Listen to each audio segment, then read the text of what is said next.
Swann's Way by Marcel Proust, Volume 1 of the monumental In Search of Lost Time. So I'm sure I probably don't even need to introduce this work or its author. Marcel Proust was kind of a sickly French aristocrat of the Belle Epoque era who is regarded as the definitive author of the 20th century because of authoring this In Search of Lost Time, which is regarded as the definitive work of the 20th century, and also, I believe, regarded as one of the supreme achievements of world literature. Now, In Search of Lost Time is, I believe, regarded as the true dawn of literary modernism. It was a distinct break from the older tradition of writing, which was more geared around plot and kind of action, I think, than this is, because this is definitely not geared around plot. What I mean is to say, older books that preceded In Search of Lost Time, like Les Miserables, War and Peace, those are both dense and can be very boring, hard to get through books. But in spite of that, those books still are driven by a plot. There is, no matter how slow it may be, some form of forward momentum which propels the story onward. But not so with In Search of Lost Time. No, this is, again, I think, the true dawn of literary modernism, because this has no plot whatsoever, but rather this is focused much more on sensation and psychological introspection. And this kind of writing would come to be much more prevalent in the 20th century after the publication of In Search of Lost Time. Now, a fun fact about this book, Swann's Way, the first volume of In Search of Lost Time, is that it was so distinct from what had come before it that publishers didn't really want to take a chance with it. And so Marcel Proust actually financed the publication of this book himself. So that means that Swann's Way is very possibly the most acclaimed and influential self-published book ever penned. So, to all the self-published authors out there, let this be a little encouragement. It can be done. But anyway, so Swann's Way introduces the narrator of In Search of Lost Time, who is as of yet unnamed, although I'm given to understand that he eventually is identified later in the work. But as of right now in this work, he has no name. He's just the narrator. And the narrator is recalling his childhood growing up in Cambrai, a quaint and fictitious French village. And then also he recalls, although I don't exactly know how he knows this, but he also narrates the love story of one Charles Swann with a lovely French courtesan named Odette, a kind of torrid love affair. And this work is divided into three sections. The first, which is about his childhood, his remembrances of growing up in Cambrai. And then the second, and I think probably the longest section of the book, is his narration. Again, I have no idea how he would know this, but anyway, he tells the story of Charles Swann and Odette, their love affair. And Charles Swann is a character who is introduced in the first section as like a regular dinner guest of the narrator's family. And the narrator's family, I think, in this book is more a member of like the old money kind of gentry of France, whereas Charles Swann is a newer money kind of middle class guy who is, I think he's like a stockbroker. He has much more kind of an earthier occupation than the narrator's family does. But anyway, so we're introduced to this character in the first section, which is just kind of the scattered remembrances of the narrator's childhood, and then we get the love story between Charles Swann and Odette, and then it kind of returns to the narrator's childhood in the third section.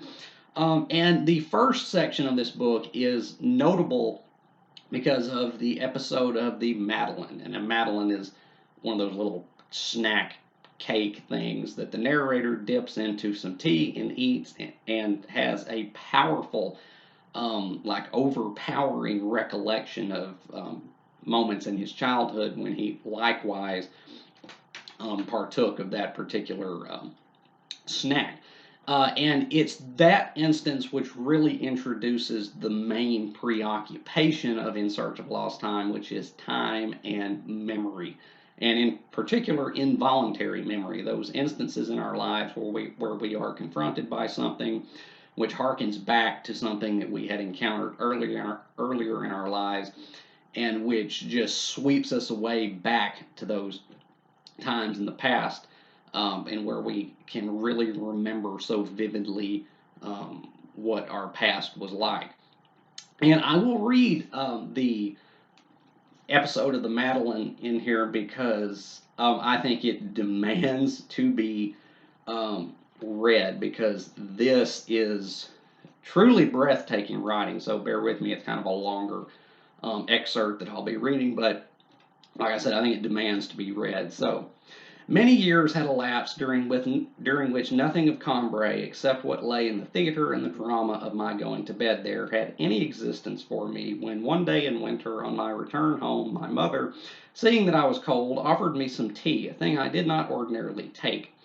I declined at first, and then, for no particular reason, changed my mind. She sent for one of those squat, plump little cakes called Petit Meline, which look as though they had been molded in the fluted valve of a scallop shell. And soon, mechanically, dispirited after a dreary day with the prospect of a depressing morrow, I raised to my lips a spoonful of the tea in which I had soaked a morsel of the cake. No sooner had the warm liquid mixed with the crumbs touched my palate than a shiver ran through me, and I stopped, intent upon the extraordinary thing that was happening to me. An exquisite pleasure had invaded my senses, something isolated, detached, with no suggestion of its origin. And at once the vicissitudes of life had become indifferent to me, its disasters innocuous, its brevity illusory. This new sensation having had the effect which love has of filling me with a precious essence, or rather this essence was not in me, it was me. I had ceased now to feel mediocre, contingent, mortal. Whence could it have come to me, this all-powerful joy? I sensed that it was connected with the taste of the tea and the cake, but that it infinitely transcended those savors, could not, indeed, be of the same nature. Where did it come from? What did it mean? How could I seize and apprehend it? I drink a second mouthful, in which I find nothing more than in the first, then a third, which gives me rather less than the second. It is time to stop. The potion is losing its virtue. It is plain that the truth I am seeking lies not in the cup, but in myself. The drink has called it into being, but does not know it, and can only repeat indefinitely, with a progressive diminution of strength, the same message which I cannot interpret, though I hope at least to be able to call it forth again, and to find it there presently, intact and at my disposal, for my final enlightenment. I put down the cup and examine my own mind. It alone can discover the truth. But how? What an abyss of uncertainty whenever the mind feels overtaken by itself, when it, the seeker, is at the same time the dark region through which it must go seeking, and where all its equipment will avail it nothing. Seek? More than that. Create. It is face to face with something which does not yet exist, which it alone can make actual, which it alone can bring into the light of day. And I begin again to ask myself what it could have been, this unremembered state, which brought with it no logical proof, but the indisputable evidence of its felicity, its reality, and in whose presence other states of consciousness melted and vanished. I want to try to make it reappear. I retrace my thoughts to the moment in which I drank the first spoonful of tea. I rediscover the same state, illuminated by no fresh light. I ask my mind to make one further effort, to bring back once more the fleeting sensation. And so that nothing may interrupt it in its course, I shut out every obstacle, every extraneous idea. I stop my ears and screen my attention from the sounds from the next room. And then, feeling that my mind is tiring itself without having any success to report, I compel it for a change to enjoy the distraction which I have just denied it, to think of other things, to rest and refresh itself before making a final effort. And then for the second time, I clear an empty space in front of it. I place in position before my mind's eye the still recent taste of that first mouthful, and I feel something start within me, something that leaves its resting place and attempts to rise, something that has been anchored at a great depth.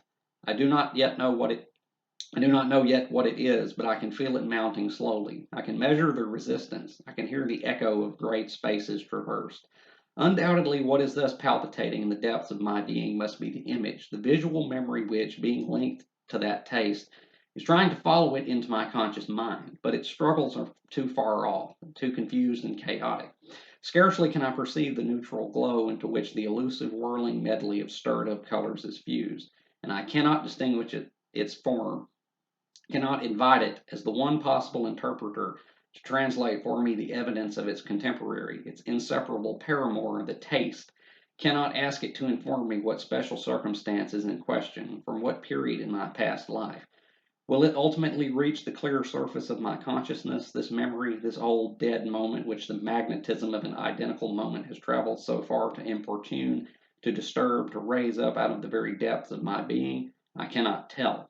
Now I feel nothing. It has stopped, has perhaps sunk back into its darkness, from which who can say whether it will ever rise again. 10 times over I must essay the task, must lean down over the abyss, and each time the cowardice that deters us from every difficult task, every important enterprise, has urged me to leave the thing alone, to drink my tea and to think merely of the worries of today and my hopes for tomorrow, which can be brooded over painlessly. Oh my God. That is truly marvelous writing.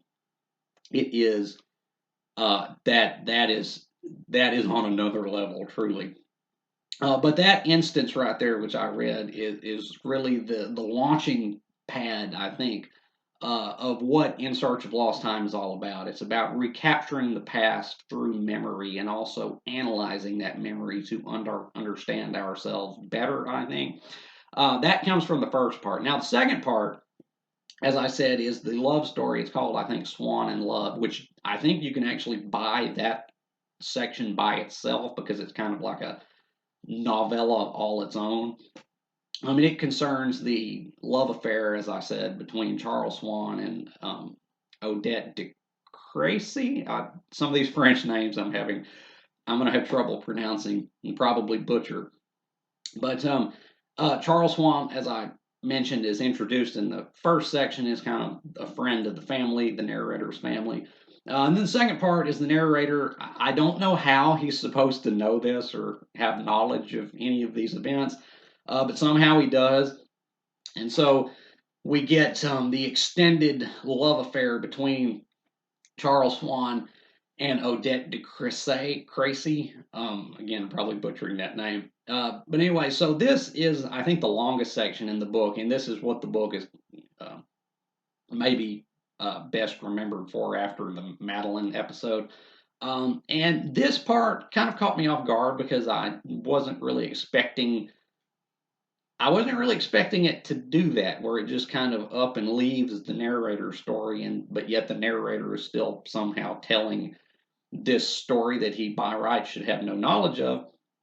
But anyway, so we get this kind of tumultuous love affair between Swann and Odette, and it's it's it's definitely an up and down experience. She's kind of a tramp, and he's kind of a simp, and so it just kind of goes up and down. And he's like, I love her, I don't love her, and she kind of by turns draws him in and pushes him away.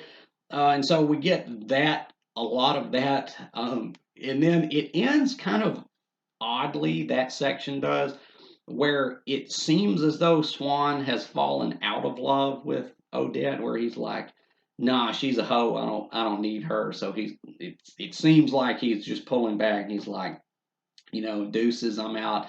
But then that section ends on that note, and then we resume the narrator's childhood, where he develops a very passionate crush on Gilbert, who is the daughter of Swann and Odette. So that means that they did get together and they married.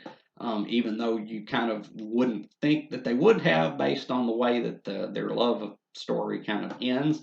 And so the last section is the narrator kind of um, yearning for Gilbert, but she kind of just rebuffs him over and over. And so then it just kind of it ends with the narrator as an older man looking back on this period of his life and remarking the changes in the world in which he lives and between which he lived at that time. So that's Swann's Way. Yeah, that is the book in a nutshell. Um, it's pretty lengthy, but the actual plot can be summarized relatively quickly because it's not very eventful. As I said, this was a break from the old, more plot driven works like Les Miserables or War and Peace into something that's geared almost entirely around the psychology of the main character, in which there really is no plot to speak of. So yeah, that's Swann's Way. Now, what did I think of it? So I knew going into this that In Search of Lost Time was probably not my typical cup of tea when it comes to what I read, because generally I do like things that have a plot, that have some kind of momentum to them, that aren't entirely just navel gazing. But I wanted to give In Search of Lost Time a go because, again, it's the most acclaimed and influential work of the 20th century. It's also, again, regarded, I think, as being one of the supreme achievements of literature, period. So I had to give this a go. And I'll say this: Swann's Way is the volume of the work which uh, a lot of people read. Because it is possible to read this volume just as a standalone and just leave it there. And a lot of people do. I think the percentage of people that reads Proust gets smaller and smaller as the work goes on. Like, a lot of people read this Swann's Way, but then less people read the next volume, and then even fewer people read the next volume, and so on, because it seems to have a tendency to kind of wear down the readers a little bit. But I knew going into this that this probably wasn't going to be my typical fare when it comes to reading because of just how introspective and kind of navel gazy it is. But I have to say, I was pleasantly surprised at how not painful I found this. In fact, this was more enjoyable than I really thought it would be.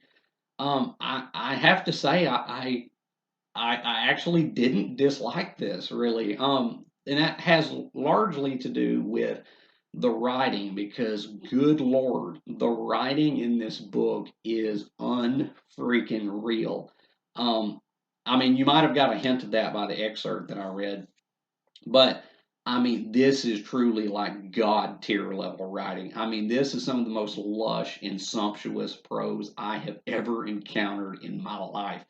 And it is so succulent, so hypnotic that it just kind of lulls you when you're reading it, to where even when it's just describing stuff that's by rights just boring as hell, minutia of day to day life, and seemingly inconsequential, you don't really care that much because of just how beautifully it is described.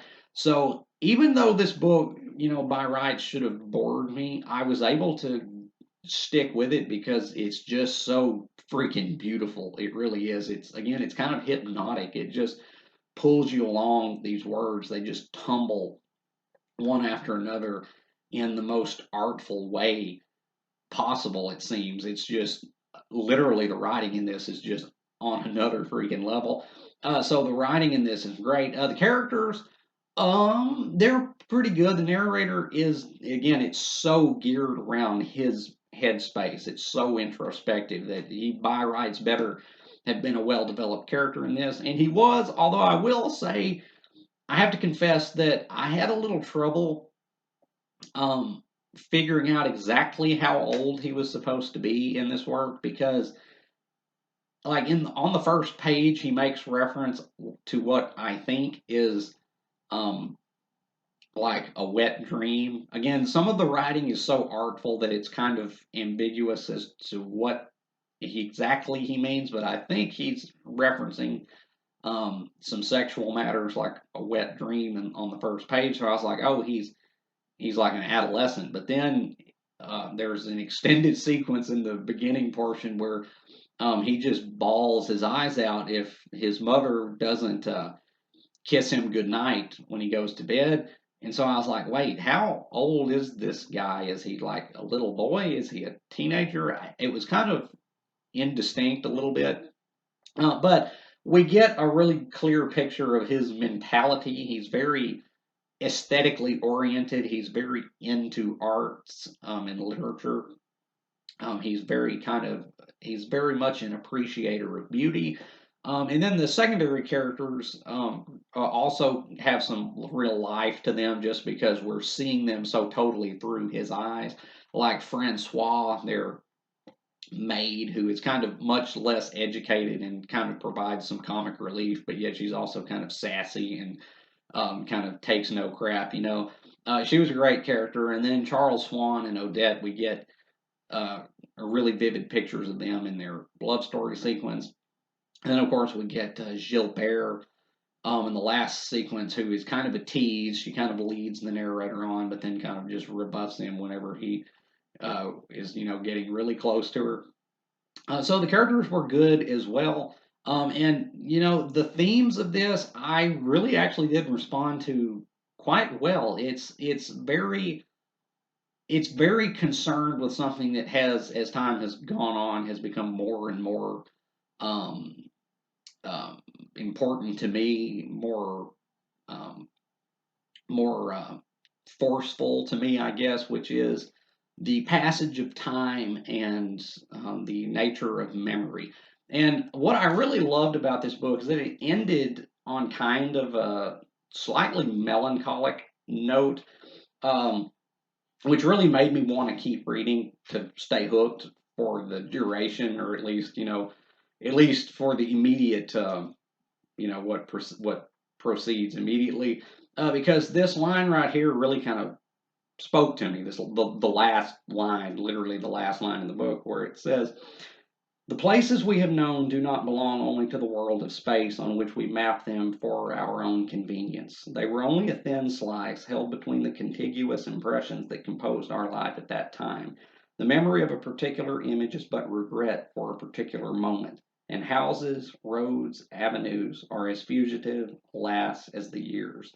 That really that hit home for me. It really did, because the title of the work overall is In Search of Lost Time, right? It's about remembering what was. And that last line, again, it really hit home, because we have the narrator who is reflecting on a past which exists for him now only in memory, and also is remarking upon a world that is so changed as to be kind of unrecognizable from the world in which he used to live.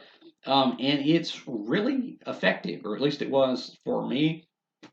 Yeah, time and memory are just very important matters to me.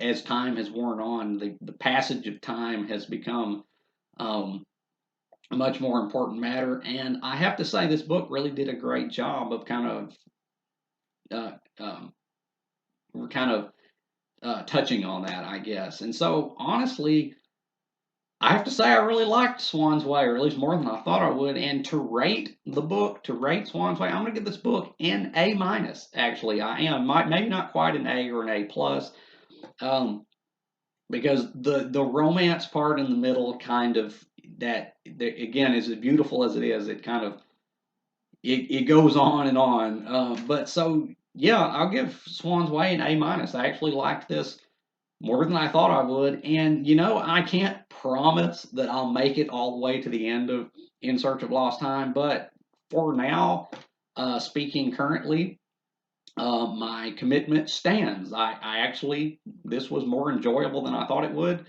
be. And, you know, I'm going to keep on keeping on. So, Swann's Way. by Marcel Proust. Have you read Swann's Way, or have you read In Search of Lost Time in its entirety?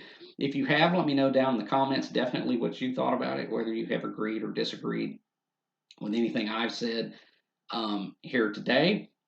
And if you haven't read Swann's Way, I could recommend this. Seriously, I do think I see what the fuss about this is. I think this book may actually, this work may actually live up to the hype, actually, because this was an experience. It really was, and so I could recommend it. And again, it is possible, I think, just to read this as a standalone because a lot of people do. They don't continue on with the rest of the work, but I'm gonna try to. So stay tuned. But anyway, as always, if you have enjoyed anything you've seen or heard here today, remember to hit that like button and subscribe. I would really appreciate it. And until next time, peace.